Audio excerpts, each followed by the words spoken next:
This is the watchman giving a clarion call to the Brotherhood. And pardon my voice if I sound a bit different. I'm under the weather right now. And bless me, but the European Central Bank has just announced new QE measures, just as I said they might last week. Which means the euro will now recoup all its losses against the dollar, along with European equities markets, sending overall contentment and happiness of European peoples everywhere soaring along with it, right? Wrong.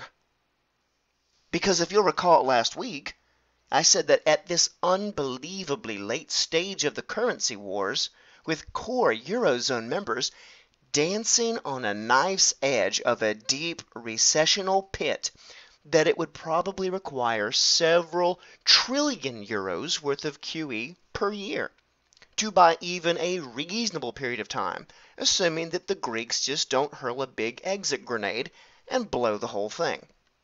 I mean, these currency volleys being fired between nations right now, they're getting pretty serious. I mean, you've got all-star players like Shinzo Abe of Japan sending monetary heat-seeking missiles in every direction.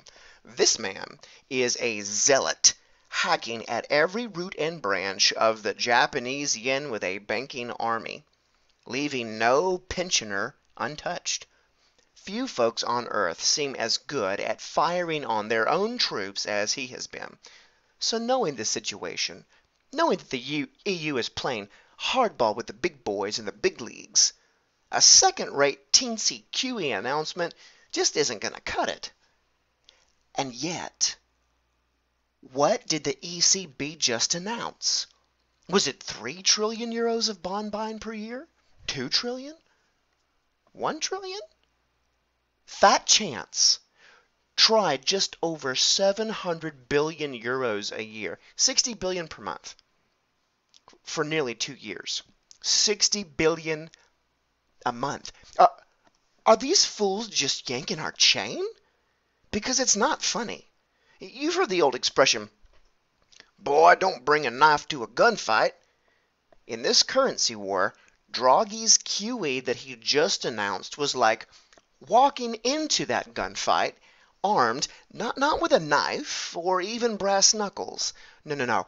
This chump just brought a plastic spork to a gunfight. Now, let me ask you folks a question. Did y'all ever watch the film Titanic? Oh, you did? Wonderful.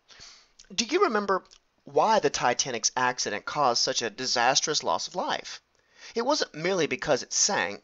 No, it was because those in charge were filled with such arrogance that they chose not to bring adequate lifeboats for all on board. Now, remember, the scene at the very end when Kate Winslet's character, Rose, was helplessly flailing in the water, yet finally climbed atop that large wooden door and then casually watched her true love turn into a popsicle? Yeah, that's the very scene the elites are trying to avoid themselves with this QE. Right, picture this round of QE as a water pump on the Titanic, desperately trying to bail the water back out of the boat. No pump could have possibly put all the water back out of the Titanic or the EU fast enough. They're both doomed vessels, and those in charge have known that for several years. The intent of QE isn't to save the ship, but to simply buy time for the elite to make their preparations of escape. The larger the QE, the more powerful the pump to put water back out, and the more time is bought before the worst case scenario must be faced. It was going to take an enormous QE water pump to buy any reasonable amount of time for all those aboard the ship, to give more regular folks like us a chance to snap out of it, to come to their senses, for the Europeans to realize this whole experiment has become Frankenstein's monster. It would have given them time to sell their equities at more attractive price points, to sell their bonds, to sell their debt instruments, perhaps even to sell some underwater real estate investments and buy cold, hard, physical bullion with the proceeds. But no, that's not how plutocracy works, is it? It never works for the little guy, you and I. we don't ever factor into the equation. No, the ECB, with this teacup poodle-sized QE, will perhaps give themselves and their cronies just enough time to reposition their own assets and get as many oligarchs out of this sinking boat as possible, all while leaving the women and children and the common man right alongside Jack and Rose to freeze to death in sub-zero interest rate waters, as their life savings are annihilated, as their quality jobs are eviscerated, as their capital markets are sucked bone dry, and their stock markets finally relent and give in to the swirling vortex of monetary destruction. But there's another problem, though, in all this. See, the ship is now going down so fast that many rats are breaking rank and jumping ahead in line to bail themselves out and grab their own lifeboat before others can. The rats are turning on each other just like we saw with the Swiss decision. The problem, though, is that even if you're fortunate enough to get into a lifeboat, this EU Titanic is so monstrous that as it sinks, it's creating a sharp undertow, an unseen underwater current that threatens to take anyone nearby down beneath the icy waves with it. The Swiss are still in for a world of pain because their currency, their franc lifeboat, is in grave danger, precisely because it's perceived to be the strongest, safest boat around in a sea of monetary perils.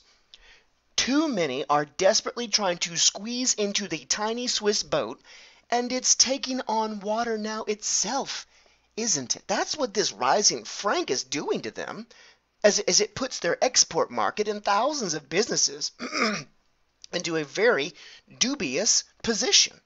They're not the only lifeboat in trouble either, are they? What about Denmark? Oh dear, Denmark. Did I not tell you that tiny Denmark's troubles were just beginning? Now, for the second time in 1 week, they've gone and lowered their negative interest rates, their NERP, to even NERPier levels, to coin a zero-hedge term. Their krone is soaring. How on earth will tiny Denmark, in their flimsy lifeboat, how will they make it out alive, especially if they insist on chaining their tiny canoe to that 52,000-ton sinking vessel? Friends, you must understand, I'm not just picking on the Eurozone. It's not just the Eurozone that's coming apart. This entire global fractional reserve, derivative-soaked, debt-laden, multi-generational, shadow banking chicanery is coming apart as well. Okay, the rats are all jumping ship. From gold repatriation to countries pulling their currency pegs, to full-on threats from some to leave the Eurozone altogether, the signs are all around you. When your survival itself is on the line, there are no rules to this thing anymore.